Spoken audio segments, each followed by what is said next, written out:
Eh bien bonjour, mon nom est Frédéric Boran et je vais vous parler aujourd'hui des tableaux croisés dynamiques sous Excel. Alors un tableau croisé dynamique, un TCD, c'est quoi? C'est simplement en fait une mise en forme d'un tableau, lui qui n'est pas mis en forme.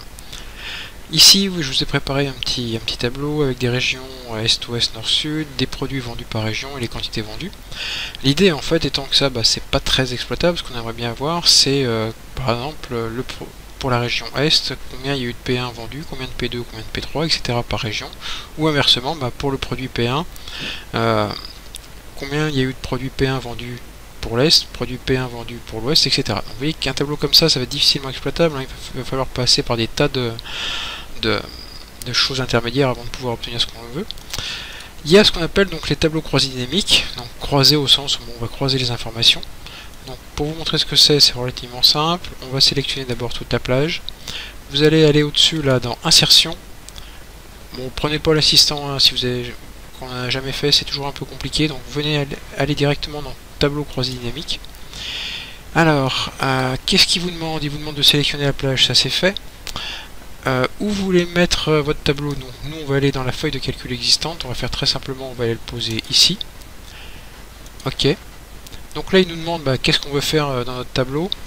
Ici, il nous demande ce que l'on veut insérer. Donc on va être basique, on va insérer la région, le produit, la quantité. Donc vous voyez qu'en fait, il vous propose une première mise en forme là. Étiquette de ligne, somme de quantité pour l'S 19, P1, P2, P3, 1, 7, 11, etc.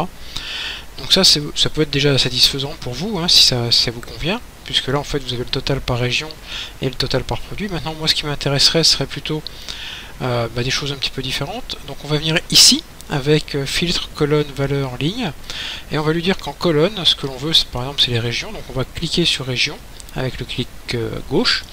Vous allez faire un glisser-déplacer dans colonne, et vous remarquerez qu'à ce moment-là, attendez, je vais vous montrer, voilà, il a laissé ici P1, P2, P3 en ligne, et comme colonne, les régions. Donc vous avez par exemple ici, le produit P1 s'est vendu en une quantité dans la région Est, en une quantité dans la région Nord, en quantité 2 à l'Ouest et en quantité 9 en Sud. On voit par exemple que P3 ne s'est jamais vendu en Sud. Bon, je ne l'ai pas fait exprès, hein, je dois l'avouer, mais c'est plutôt pas mal. Donc après, vous pouvez très bien réduire. Ici par exemple, les tris qu'on a déjà vus. Imaginons qu'on veuille ici quelque chose, pas forcément dans cet ordre-là. Donc après, je vous renvoie sur la vidéo sur les tris. Hein. Donc vous voyez que ici, on va lui dire que l'on veut en fait un tri de ZA, par exemple. Et donc il commence par le sud, après l'ouest, le nord et l'est. Voilà, donc après on peut réduire, vous pouvez vous amuser sur la mise en forme, ça c'est un détail.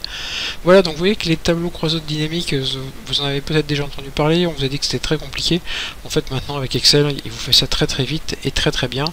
Après évidemment ça peut être plus compliqué si vous avez des choses plus complexes à faire, hein. Mais déjà avec ça vous allez pouvoir faire énormément de choses et ça devrait répondre à quand même pas mal de vos éléments. Je vous laisse donc vous abonner à ma chaîne, éventuellement aller visiter mon site, et je vous retrouve dans une prochaine vidéo. Merci.